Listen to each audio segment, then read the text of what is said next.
நீங்கள் டயட்டை ஃபாலோ பண்ணியிருந்தீங்கன்னா இந்த விஷயம் உங்களுக்கு நடந்திருக்கும். காலையில் எழுந்திருக்கும் போது பார்த்தீங்கன்னா, இன்றைக்கி ஃபுல்லாக நான் ஹெல்த்தியாக தான் சாப்பிடுவேன், கொடுத்துருக்க டயட்டை எக்ஸாக்டாக ஃபாலோ பண்ணுவேன்னு உங்களால் ஃபுல் வில் பவரோட அதை செய்ய முடியும். யாராவது டெம்ப்டிங்காக ஏதாவது ஃபுட் கொடுத்தா கூட வேணான்னு சொல்ல முடியும். ஆனால் டைம் ஆக ஆக பார்த்தீங்கன்னா இந்த வில் பவர் கொஞ்சம் கொஞ்சமாக கம்மியாகிட்டே வந்து ஆல்மோஸ்ட் டின்னர் டயத்தில் பார்த்தீங்கன்னா இருக்கிற எல்லாத்தையும் அள்ளி போட்டு சாப்பிட்டுட்டு அதுக்கப்புறம் கரெக்ட் பண்ணிட்டு இருப்போம்.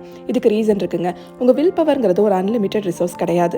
அது உங்கள் ஃபோனில் இருக்க பேட்டரி மாதிரி. நீங்கள் காலையில் எழுந்திருக்கும் போது அது 100% பீக்கில் இருக்கும்.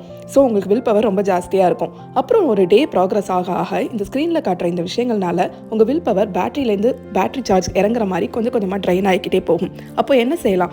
எந்த ஒரு நியூ ரொட்டீனை ஸ்டார்ட் பண்ணுறதா இருந்தாலும் காலையிலே அதை ஃபஸ்ட்டு விஷயமா செஞ்சு முடிச்சிருங்க. அப்போ தான் உங்கள் வில் பவர் 100% பீக்கில் இருக்கும். உங்களால் அதை செய்ய முடியும்.